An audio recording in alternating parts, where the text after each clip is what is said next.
दोस्तों किसी महान इन्वेस्टर ने कहा है कि अगर हमें पता होगा कि हम कहाँ पे मरने वाले हैं, कौन सी जगह पे मरने वाले हैं, तो हम उस जगह पे कभी जाएंगे ही नहीं। सेम चीज दोस्तों आप स्टॉक मार्केट में अप्लाई कर सकते हैं। अगर आपको पता होगा कि आप क्यों लॉस करने वाले हैं ट्रेडिंग में, क्यों 99% लोग इन्वेस्टर ट्रेडर्स लोग स्टॉक मार्केट में लॉस करते हैं, क्या है वो रीजन, क्या है वो गलती, अगर आप वो जान जाते हैं, अगर आप उसको समझ जाते हैं, तो आप कभी वो गलती करेंगे नहीं। आप मार्केट से पैसा कमाएंगे, आप कभी मार्केट से दूर नहीं जाएंगे, आप मार्केट से कभी बाहर नहीं निकलेंगे, आप हमेशा मार्केट में टिके रहेंगे दोस्तों। और आज हम उसी के बारे में बात करने वाले हैं। हेलो सर, मेरा नाम कुंदन है। आज हम बात करने वाले हैं रिस्क मैनेजमेंट के बारे में। रिस्क मैनेजमेंट के बारे में कोई बताता नहीं, आपको यूट्यूब पे ज़्यादा कंटेंट नहीं है, क्योंकि लोग सर्च ही नहीं करते हैं। नए लोग रिस्क मैनेजमेंट के बारे में जीरो नॉलेज होता है उनको। वो समझते हैं कि स्ट्रैटेजी इंपॉर्टेंट होता है, स्ट्रैटेजी 100% काम करता है। जो रिस्क मैनेजमेंट का जो मैंने एक पहले वीडियो बनाया था साइकोलॉजी के ऊपर, ट्रेडिंग सिर्फ बाई सेल करना नहीं होता है दोस्तों। ट्रेडिंग में बहुत सारे और भी पार्ट्स हैं, ट्रेडिंग के जो इंपॉर्टेंट पार्ट्स हैं। जो पहला है बेसिक नॉलेज, आपको जो मैंने पहले बताया था। दूसरा है हमारा स्ट्रैटेजी, तीसरा है हमारा रिस्क मैनेजमेंट, और उसके बाद आता है साइकोलॉजी, जिसमें मैंने पहले वीडियो बनाया हुआ है। सो आज हम समझेंगे रिस्क मैनेजमेंट के बारे में। रिस्क मैनेजमेंट क्या होता है, रिस्क मैनेजमेंट क्यों इंपॉर्टेंट होता है, रिस्क मैनेजमेंट के parts, position sizing, risk appetite, risk ratio, knowledge, ये सब आता है रिस्क मैनेजमेंट में। सबके बारे में डिटेल में बात करेंगे दोस्तों। तो चलिए वीडियो को शुरू करते हैं। और अगर आप चैनल पे नए हैं तो चैनल को सब्सक्राइब कर दीजिए, वीडियो को लाइक कर दीजिए, एंड चलिए शुरू करते हैं। दोस्तों आगे बढ़ने से पहले मैं एक टाइम स्पेप दिया है, मैं टाइम स्पेप डालता रहता हूं, तो आप अगर आपको कोई पार्ट्स स्किप करना है तो आप स्किप कर सकते हैं, आप स्क्रॉल कर सकते हैं। तो चलिए पहले सबसे पहले जानते हैं कि व्हाट इज रिस्क मैनेजमेंट। दोस्तों ट्रेडिंग या फिर इन्वेस्टिंग जो भी आप करने वाले हैं वो एक बिजनेस की तरह होता है, और बिजनेस में हम रिस्क मैनेजमेंट यूज करते हैं। जो भी प्रोफेशनल्स बिजनेसमैन होते हैं वो रिस्क मैनेजमेंट यूज करते हैं। अब रिस्क मैनेजमेंट क्यों यूज करते हैं इसके बारे में डिटेल में जानेंगे, लेकिन रिस्क मैनेजमेंट का मतलब होता है कि हमें रिस्क मैनेज करना पड़ता है। बिजनेसेस में रिस्क होते हैं। बिजनेस कोई जॉब सैलरी जॉब वाली नहीं होती है कि हमें हर महीने पेमेंट आ ही जाएगा, हम कुछ भी करें पेमेंट आना ही है। यहाँ पे रोज हर दिन ऊपर नीचे होता रहता है दोस्तों। कैसे हम कितना रिस्क लगा रहे हैं, क्या रिस्क समझ में आना चाहिए, हमें सब कुछ डिटेल में हमें पता होना चाहिए। सो बिजनेस में रिस्क मैनेजमेंट इसलिए यूज करते हैं। अब रिस्क मैनेजमेंट इंपॉर्टेंट क्यों होता है, क्योंकि यहाँ पे अनसर्टिनिटी होती है। आप कुछ भी 100% नहीं बता सकते कि ये काम करेगा। मान लीजिए आप कोई दुकान शुरू कर रहे हैं, तो आप पूरा सैलरी, पूरा अपना जो भी लाइफ सेविंग है, पूरा बैंक का सेविंग आप उस दुकान में नहीं लगा सकते, क्योंकि आप सर्टेन नहीं कि दुकान चलेगा भी कि नहीं। यहाँ पे बहुत सारे फैक्टर्स होते हैं। सेम चीज अप्लाई होता है ट्रेडिंग में। ट्रेडिंग में कोई भी स्ट्रैटेजी 100% काम नहीं करती है। ये बिगिनर्स को समझ में क्यों नहीं आता है। वो फिर बोलते हैं कि लॉस हो गया। अरे लॉस होता है मार्केट में, ये नॉर्मल है, क्योंकि स्ट्रैटेजीज फेल होती हैं। कोई भी अगर आपको कोई बोल रहा है, हो सके किसी ने आपको मैनिपुलेट किया होगी कि ये स्ट्रैटेजी 100% काम करती है, 100% एक्यूरेसी जो भी आपको लोग बोलते हैं। मैं आप लोगों से बोलना चाहूँगा, अगर बिगिनर है स्टॉक मार्केट में, ये इन्वेस्टिंग के लिए अप्लाई होता है, इसको आप इन्वेस्टिंग के लिए भी दोनों अप्लाई कर सकते हैं। कोई भी स्ट्रैटेजी अगर किसी बोल रहे कि 100% एक्यूरेसी है, यानी कि ये फेल ही नहीं होगा, सो वो इंसान दुनिया का सबसे अमीर इंसान होना चाहिए। वो अपना घर बेचे, अपना सब कुछ बेच दे और ट्रेड में लगा दे, क्योंकि फेल तो होना नहीं है।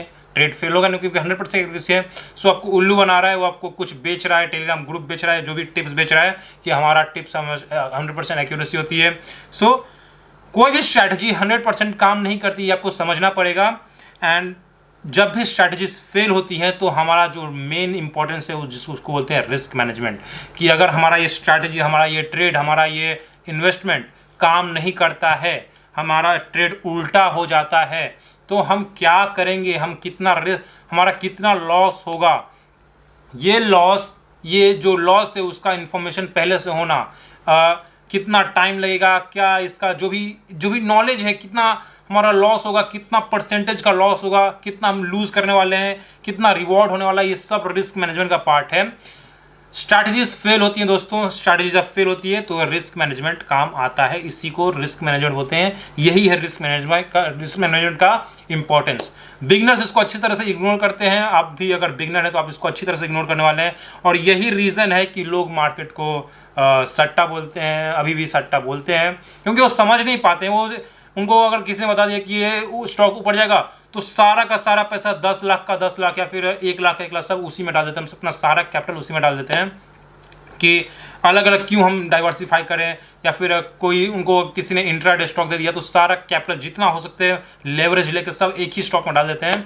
कोई रिस्क सोचते नहीं, उनको लगता ही नहीं कि ये स्टॉक उल्टा जाएगा, ये ट्रेड उल्टा जाएगा, ये हमारा इन्वेस्टमेंट उल्टा जाएगा, ये हमारे डायरेक्शन में ही जाएगा, वो ऐसा सोचते हैं और वो सारा कैपिटल लूज कर देते हैं। ये गलती मैंने स्टार्टिंग में भी की थी, बहुत बिगनर्स करते हैं और कितने लोग इसी में अपना सारा कैपिटल खो देते हैं और फिर मार्केट में वो वापस नहीं आते।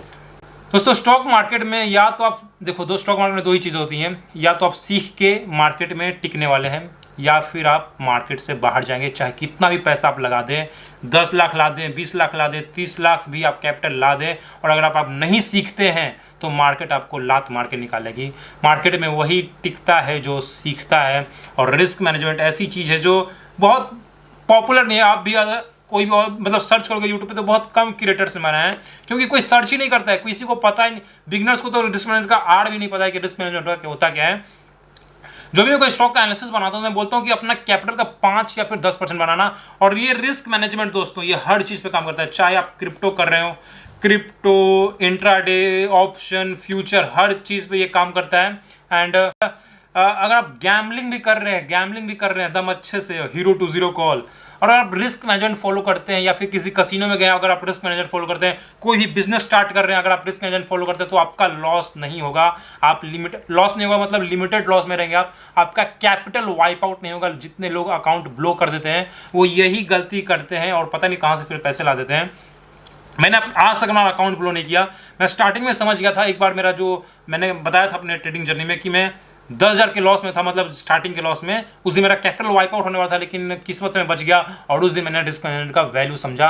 और किसी के लिए 10,000, किसी के लिए 1 लाख होता है। कोई 1 लाख गवा के सीखता है और कुछ लोग तो सीखते ही नहीं, वो पैसा डालते रहते हैं और गवाते रहते हैं। सो इतना इंपॉर्टेंट है रिस्क मैनेजमेंट। आई होप कि आपको ये समझ में आया होगा। प्लीज़ कोई डाउट है तो नीचे कमेंट करो। एंड अब चलते हैं रिस्क मैनेजमेंट का। बहुत सारे पार्ट्स होते हैं दोस्तों, बहुत सारे पार्ट्स होते हैं। इसको मैं पूरा एक अलग चैनल बना दूं रिस्क मैनेजमेंट के ऊपर। सो रिस्क मैनेजमेंट में बहुत सारे पार्ट्स होते हैं। पहला होता है पोजीशन साइजिंग, और भी बहुत सारे हैं, risk appetite, risk to reward ratio, diversification, risk appetite, और प्रोबेबिलिटी, एक्यूरेसी वो ट्रेड की होने की, कितना क्वांटिटी उस हिसाब से रखना है। सो बहुत सारी चीज़ें होती हैं। आज मैं मेनली बात करूंगा जो बहुत इंपॉर्टेंट है, बहुत इंपॉर्टेंट, वो होता है पोजीशन साइजिंग। साइजिंग, आप कितना क्वांटिटी आपको ट्रेड करना चाहिए। सो पोजीशन साइजिंग क्या होता है इसको हम अब डिटेल में जानते हैं। मान लीजिए आपके पास 1 लाख रुपए दोस्तों, आप इंट्राडे, लेट से आप इंट्राडे करना चाहते हैं। सो इंट्राडे में सबसे पहले आपको डिसाइड करना है कि मेरा रिस्क एपेटाइट का मतलब होता है कि रिस्क लेने की शक्ति, रिस्क लेने का कैपेसिटी, हम कितना रिस्क ले सकते हैं। सो आपको अगर बिगनर है तो आपको 1% से 1%, हाँ ठीक है, 1% से ऊपर कभी भी रिस्क नहीं रखना है। यानी 1 लाख का 1% होता है 1000, यानी कि एक दिन में आपका ट्रेड 1000 के ऊपर नहीं जाना चाहिए। आपका स्टॉप लॉस, जो भी आप स्टॉप लॉस रखने वाले हैं, वो 1000 के अंदर होना चाहिए। यानी कि अगर आपने कोई स्टॉक को 100 पे बाई किया है और अगर उसका स्टॉप लॉस बन रहा है, स्टॉप लॉस कहाँ पे बन रहा है, आई होप आप ये समझ रहा है। आपको अपने हिसाब से स्टॉप लॉस नहीं लगाना कि मैं इतना का स्टॉप लॉस लगाऊं। आपको पहले देखना है कि स्टॉप लॉस कहाँ बन रहा है। 3 पॉइंट का स्टॉप लॉस बनना है। सो 3 रुपए को 3 पॉइंट्स को 1000 से डिवाइड करना है। सो अराउंड 300 क्वांटिटी आता है। सो हमें 300 क्वांटिटी, ये होता है पोजीशन साइजिंग।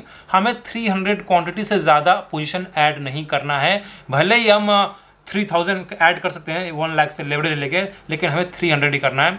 क्योंकि अगर आपका ट्रेड माइनस में जाता है दोस्तों, तो वो हमारा सिर्फ 1000 का ही लॉस होगा। यानी आप अपने कैपिटल का सिर्फ 1% लॉस करेंगे। ये अगर समझ गए ना बहुत लोग, तो वो टिक जाएंगे। दोस्तों मैं अज्यूम करता हूँ कि आप बहुत ही बेकार ट्रेडर हैं, बहुत ही बिगिनर हैं। अगर आप रोज 1% भी लूज करते हैं लगातार, मतलब आपका नसीब ही मतलब बेकार है, आप सीखे ही नहीं है। फिर भी आप मार्केट में 100 दिन टिकेंगे, यानी कि लगभग 6 महीने टिकेंगे। और लोग 6 महीने नहीं टिकते हैं, लोग 3 महीने भी नहीं टिकते हैं, लोग 1 महीने भी नहीं टिकते हैं। कितने लोग वो समझ नहीं पाते हैं, ऑप्शन ट्रेडिंग करते हैं, ऑप्शन ट्रेडिंग का लॉस, ऑप्शन ट्रेडिंग के बेसिक्स नहीं समझते कि कैसे पॉइंट्स मूव होता है यहाँ पे, और एक ही दिन में अपना कैपिटल वाइप आउट कर देते हैं। सो अगर आप ये समझ जाएंगे तो आप मार्केट में टिकेंगे। यही सीक्रेट है यार ट्रेडिंग सक्सेस का। लोग अगर समझ जाए, स्ट्रैटेजी नहीं है, स्ट्रैटेजी तो आपको स्ट्रैटेजी टिप्स आपको न्यूज़ पे मिलते रहेगा, हर सेकंड मिलता है न्यूज़ पे। लेकिन अगर आप रिस्क मैनेजमेंट समझते हैं तो आप मार्केट में टिकेंगे। और नॉलेज भी ज़्यादा नॉलेज भी खतरनाक है आपके लिए। ज़्यादा नॉलेज लेंगे, रिस्क मैनेजमेंट समझेंगे नहीं, तो आप लूज कर देंगे। प्रॉफिट में होंगे, बिना रिस्क मैनेजमेंट समझे आपने प्रॉफिट कर लिया, फिर भी आप एक न एक दिन पैसा वो लूज कर देंगे, क्योंकि आपने वो गलत तरीके से पैसा कमाया है, आपने बिना रिस्क मैनेजमेंट समझे वो पैसा बनाया है। दोस्तों ये था पोजीशन साइजिंग। और इसके बाद एक और इंपॉर्टेंट होता है रिस्क टू रिवॉर्ड रेशियो। अब मैंने बताया था अगर आप पिछले एग्जांपल में कि हम 3 पॉइंट का स्टॉप लॉस ले रहे हैं, तो ये एक होता है रिस्क टू रिवॉर्ड रेशियो कि हम 300 यानी कि 1000 का अगर हम लॉस लेने के लिए रेडी हैं, रिस्क एपेटाइट हम रेडी हैं, बाद में आपको शॉक नहीं हो जाना है कि हम 1000 का हमारा 1000 का लॉस हो गया। अगर आप कंफर्टेबल हैं 1000 के लॉस से तो ही आपको ट्रेड करना है, वरना ट्रेडिंग नहीं करना है। अगर आप इन्वेस्टमेंट में भी रिस्क होता है दोस्तों, कि किसी भी कंपनी में आप जितना कैपिटल लूज कर सकते हैं उतना ही शेयर मार्केट में लगाना है, अदरवाइज आपको बॉन्ड्स में जाना है, एफडी में जाना है, क्योंकि यहाँ पे कंपनीज डूबती हैं। आप कितना भी रिसर्च कर लें, एक न्यूज़ दूर है आप अपना पैसा लूज करने से। सो चाहे कंपनी कितनी भी अच्छी हो, ये मैं इन्वेस्टमेंट का बता रहा हूँ, चाहे कंपनी कितनी भी अच्छी हो, ब्लू चिप हो, उसमें आपको 5% या फिर 10% से ज़्यादा इन्वेस्ट नहीं करना है। चाहे कोई न्यूज़ आया हो, चाहे कोई स्ट्रॉन्ग न्यूज़ आया हो, चाहे ब्लू चिप कंपनी हो, मालिक उसका प्रोमोटर अगर खुद आपको बोल रहा है कि अब हमारे पैसा, हमारी कंपनी बहुत आगे जाएगी, पैसा लगा दो, फिर भी आपको 10% से ज़्यादा इन्वेस्ट नहीं करना है किसी भी सिंगल स्टॉक में। ये हो गया इन्वेस्टमेंट। अब हम बात करते हैं risk to reward ratio. Risk to reward ratio होता है कि मैंने एग्जांपल दिया था 3 पॉइंट का हम स्टॉप लॉस ले रहे हैं, यानी कि 1000 का स्टॉप लॉस ले रहे हैं। सो 1000 का अगर हम रिस्क ले रहे हैं तो हमारा रिवॉर्ड कम से कम 1500 या फिर 2000 या फिर 4000 या फिर 3000 होना चाहिए। 1000 के बदले 1000 नहीं होना चाहिए, क्योंकि आपका ब्रोकरेज कट जाएगा, एसटीटी, बहुत सारे टैक्सेस होते हैं। सो हमेशा आपका रिस्क टू रिवॉर्ड, यानी कि अगर 1000 का हम रिस्क ले रहे हैं तो जो आपका टारगेट होना चाहिए वो कम से कम, अगर 100 रुपये में आपने लिया तो कम से कम 105 रुपये का टारगेट होना चाहिए, 104, 106 का टारगेट होना चाहिए। अगर ये टारगेट नहीं बन रहा है तो आपको वो ट्रेड नहीं लेना है, वो रिस्क टू रिवॉर्ड अच्छा नहीं है। मेरे बहुत सारे स्टूडेंट्स जो बोलते हैं सर ये स्टॉक इतना भाग रहा है, क्या हमें लेना चाहिए, रोज अपर मार रहा है, वो नहीं करना चाहिए, क्योंकि वहाँ पे फिर हमारा स्टॉप लॉस नहीं बनता है, हमारा रिस्क टू रिवॉर्ड नहीं बनता है। यही रीज़न है कि आपको कोई भी स्टॉक किसी भी प्राइस पे नहीं लेना चाहिए, क्योंकि जब वहाँ से गिरेगा तो आपको हमेशा एग्जिट प्लान रेडी होना चाहिए। अब मैं इसको दोबारा बोलूँगा, स्टॉक मार्केट में, ट्रेडिंग में एंट्री से पहले आपको एग्जिट पता होना चाहिए कि मेरा स्टॉप लॉस कहाँ है। आई होप कि मैं पका नहीं रहा हूँ, प्लीज़ कमेंट करना कि किसी ने यहाँ तक देखा क्या उसको समझ में आ रहा है मैं क्या बोल रहा हूँ। इतना इंपॉर्टेंट चीज़ मुझे लगता है, इस पर मुझे पता है इस पर व्यूज़ नहीं आएंगे, लेकिन बहुत इंपॉर्टेंट है लोगों को जानना कि हमारा जो स्टॉप लॉस है वो हमें पहले पता होना चाहिए, पहले हमारा रिस्क पता होना चाहिए। पहले आपको रिस्क पता होना चाहिए कि हम कितना रिस्क ले रहे हैं, कितना स्टॉप लॉस है हमारा, कितना पॉइंट हम लॉस में जा सकते हैं, और हमारा रिवॉर्ड कितना है, रिस्क टू रिवॉर्ड इसी को बोलते हैं। सो 1:2, यानी कि 1000 के बदले हमें 2000 का प्रॉफिट होना चाहिए। ये टारगेट मिनिमम ऐसा होना चाहिए अगर आप इंट्राडे कर रहे हैं। स्विंग ट्रेडिंग में रिस्क रिवॉर्ड और अच्छा हो जाता है, 1:5 भी चला जाता है, 1:4 भी चला जाता है। ऑप्शन ट्रेडिंग में 1:2 ही रहता है, 1:2 और बहुत ही फास्ट होता है। सो अगर आप बिगिनर हैं तो ऑप्शन ट्रेडिंग में थोड़ा सा पेपर ट्रेडिंग करें पहले, फिर ऑप्शन में जाएं। इन्वेस्टमेंट में अगर बोले तो इन्वेस्टमेंट तो ये रिस्क रिवॉर्ड रेशियो बहुत ही ज़्यादा हो जाता है, 1:100 टाइम्स से बहुत अच्छा हमारा रिस्क रिवॉर्ड मिलता है। सो इस तरह से आपको पहले सूट करना है कि मेरा ट्रेडिंग स्टाइल क्या है। और जो तीसरा नॉलेज है वो है जो लास्ट में, इसको और बहुत सारे दोस्तों, बहुत सारे मैंने इसको मैं और कभी डिटेल में वीडियो बनाऊंगा, लेकिन जो तीसरा है उसको मैं आपको समझाता हूँ। ये है नॉलेज एक्सपीरियंस। जो भी आप ट्रेड कर रहे हैं, अगर आप स्विंग ट्रेडिंग कर रहे हैं तो आपको स्विंग ट्रेडिंग का नॉलेज होना चाहिए, कैसे स्विंग ट्रेडिंग में स्टॉक मूव करता है, कैसे वहाँ पे रिस्क रिवॉर्ड होता है, क्या क्या बैक फायर्स होते हैं कि हमने इतना मूव किया और इतना नीचे गिर गया, टारगेट से थोड़ा सा हट गया और फिर नीचे गिर गया। ऑप्शन ट्रेडिंग करें तो आपको ऑप्शन ट्रेडिंग का पूरा नॉलेज होना चाहिए, कैसे प्रीमियम मूव्स करते हैं, शॉर्ट सेल करना है कि बाय करना है। और अगर आप इंट्राडे कर रहे हैं तो इक्विटी कैसे मूव करते हैं, कौन से लो बीटा स्टॉक्स होते हैं, कौन से हाई बीटा स्टॉक्स होते हैं, हाई बीटा लो बीटा मतलब निफ्टी के मतलब कितना फास्ट मूव करते हैं। सो ये सब आपको डिटेल में मालूम चाहिए। अगर आप क्रिप्टो कर रहे हैं तो आपको क्रिप्टो का नॉलेज होना चाहिए। इन्वेस्टमेंट करें तो आपको वो स्टॉक का इन्फॉर्मेशन होना चाहिए। नॉलेज किसी के पास बहुत कम होता है, वो टिप्स पे रिलाई करते हैं इसलिए 99% लोग लूज करते हैं, वो इंडिपेंडेंट नहीं होना चाहते हैं। आपको नॉलेज लेना है, जो भी आप ट्रेडिंग स्टाइल चूज करने वाले हैं या फिर इन्वेस्टमेंट करने वाले हैं, आपको किसी पे रिलाई नहीं करना है, खुद का रिसर्च करना है, खुद को एजुकेटेड बनाना है। एंड ये सब मैं लाइव क्लासेस में बताता हूँ, अगर आप इंटरेस्टेड हैं तो कॉन्टैक्ट कर सकते हैं। बट यहाँ पे मैं फ्री वीडियोस बना रहा हूँ और मैं आपको बोल रहा हूँ कि आपको नॉलेज होना चाहिए, वरना आप लूज करेंगे अपना पैसा। और ये बहुत आपको मैसेज नहीं आते हैं, मुझे मैसेज आते हैं कि सर हमने हमारा ऑप्शन में 1.5 लाख का लॉस हो गया, 5 लाख का लॉस हो गया। सो उनको नॉलेज नहीं होता है, वो पता नहीं कहीं से भी ऑप्शन ट्रेडिंग के वीडियोस देख लेते हैं कि यहाँ पे इसको इतना प्रॉफिट कमा रहा है। सो रिस्क नहीं समझते कि वो बंदा रिस्क कितना ले रहा है जो प्रॉफिट कमा रहा है, और वो आ जाते हैं ऑप्शन में पैसा अपना बैंक से लोन लेके, और लोन लेना भी एक बहुत बड़ा पाप है यार। ये सब मैं आगे और वीडियोज़ में कवर करूँगा डिटेल में।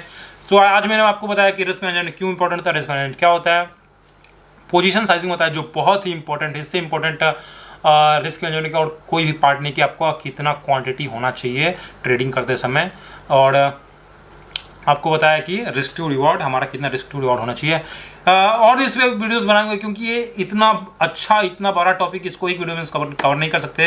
एंड आई होप कि आपको कुछ समझ में आया होगा, इतना मैंने कुछ बताया आपको, और ये बहुत इंपॉर्टेंट, प्लीज़ इसको अप्लाई करें। और ये मेरी गारंटीड है कि आप इसको फॉलो करेंगे जो भी मैंने बोला कि इन्वेस्टमेंट में हमें 10% से ज़्यादा नहीं लगाना है, 5% ज़्यादा नहीं लगाना है। अगर बिगनर है तो 4-3% भी बहुत है, यानी कि आपको ज़्यादा नंबर ऑफ स्टॉक्स बढ़ाने हैं, 20 करना है।